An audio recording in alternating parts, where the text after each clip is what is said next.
Okay, so Randall had asked for a walk around on the 47, and it's not going to be easy to do in the shop, but I'll do the best I can. With the humidity out today and the coolness in the shop, I've got the furnace running in here right now, and I don't want to open the doors up. It'll just make everything in here absolutely sweat. So this time of year, it's very important to keep things closed up unless I absolutely have to open them. So anyway, 47 Ford. As I mentioned yesterday, it has, I believe it's a chassis engineering drop axle on the front, transverse leaf, 355 Chevy, mild Lunati cam, nothing fancy. Stock radiator that's been adapted, and I took it into the radiator shop and had it cleaned out, and had the dual, go up here, the dual outlets that Flatheads had on them blocked. So the one on the top on the passenger side is gone. You can see the patch they put in there for me, and then the one on the bottom on the other side on the driver's side is gone, so I could make it fit the small block Chevy. So that's factory original from the 40s. Set of Mangles wheels that I picked up from a buddy of mine, thanks Greg. I went with the stainless rock guards on the fenders. I eliminated the trim on the fenders down here. There used to be a trim strip that went down here. I didn't like that. My goal on this car is lots of chrome, lots of stainless, and lots of red. So that's what that's got. Interior wise, I've got a Bob Drake dash in there, chrome dash. The original wheel that I rebuilt because it was all cracked to pieces from the years. It's got a AM/FM cassette player in it, Pioneer from back in the day. It's got a low car hot rod type shifter in it, which I just absolutely love.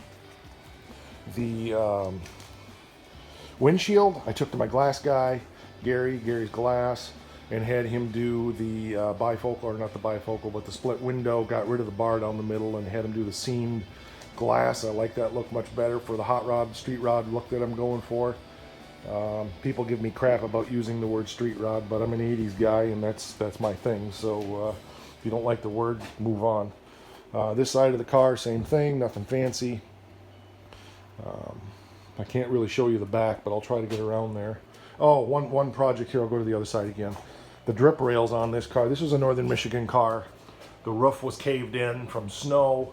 As I mentioned in my last video, this car came from my grandparents' neighbor's house, which I own my grandparents' house now. I inherited it when my mom passed away. But anyway, so Johnny, who's now passed away, that I bought this car from, sold this to me, gave me a good deal on it. As I mentioned, he hated the fact that I put a Chevy engine in it, and he hated the fact that I painted it red, but he was glad to see the car put back together again. So the drip rails, these drip rails here were all rotted off, and so what we did was we welded on 3/8 inch tubing and then backfilled it to make a hot rod style drip edge. So that was a big project that my buddy Jim and I did. Turned out beautifully. Very happy with the way that turned out. Matt did the finish work on that for me. Just like I said, we were trying to expedite the project and get it out of Jim's shop. It was there for 2 years, a year longer than it was supposed to be, but he was very gracious. I also put the chrome Ford emblem on the back, but this one's unique because it's cut out and it's got LEDs in here, so it's going to be a third mount, or a third brake light back here that lights up. It looks really cool. I got rid of the bumpers completely, and I made little bumperettes, handcrafted and fabricated. I can show you those. They're not painted yet. So let's go over to those. Okay, so here are the bumperettes. The black one there, which is still in just polyester primer, is the front one that replaces the front bumper that goes under the grill. And that one there, which is almost ready for paint, is the back one. So there's these little bumperettes that I hand fabricated.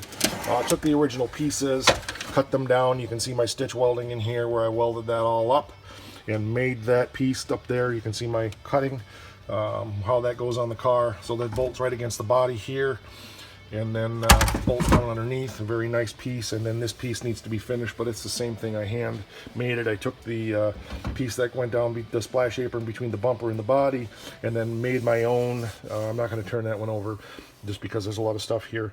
Made my own front bumperette. There's a lot of other stuff here from the 69 Charger, so wiring harnesses and all kinds of trim for that. But more 47 parts up in the corner, the tail light pieces, brand new grill here that I bought for it. So I've got most everything to put the car together. I have a new glass cut for it. I'll take you over and show you the fenders. Okay, so the fenders are here. This fender here needs another coat of the buff primer. I haven't had this one in the buff yet, pun intended. That would be the driver's side fender. The passenger side fender actually just needs one more block. I may prime it one more time just because it's been sitting so long, but it's fairly well ready for paint. It's just buried under other stuff here, like, well, there's the grill for the 47 there. One thing I didn't mention was the seats. These seats are out of a 1990 Dodge Shadow. They fit beautifully in there, and I've got to do a little work on the back seat, but with those little side cushions and what was originally a flip-down back seat, it's all going to fit beautifully in there. I got scared yesterday because I had all my window glass, which is over there in the cardboard. I had all that window glass sitting on the back seat, and I had a shirt under it, that shirt right there, and I noticed that the mice had gotten in there and chewed the shirt all up, and so I was terrified that the upholstery was going to be eaten, but it wasn't. So anyway, 1990 Dodge Shadow seats are in this car, and that's what's going to be the interior. They're gorgeous. I had them cleaned up at a cleanup shop years ago, and they look like brand new. So that's the interior. And door panels, I have the material upstairs. I will be, matter of fact, I just bought a sheet of, pardon, make you seasick, sheet of this small Luan out here to make my own backing plates for the door panels, and I'm going to upholster them myself. So eventually I'll get to that. That's the kind of stuff I want to do outside in the afternoon when the sun's behind the barn and it's nice and warm. So there you go. So you can't really see it very well, but laying there on the floor is all the brand new stainless steel for this car I bought from Bob Drake. You can see there's a package from Bob Drake right there, but there's all new grill bars, all new stainless that goes down the side of the car here in all these holes. There's one piece there that probably is new, although there was one piece that was old that was good. But we're not putting that on yet.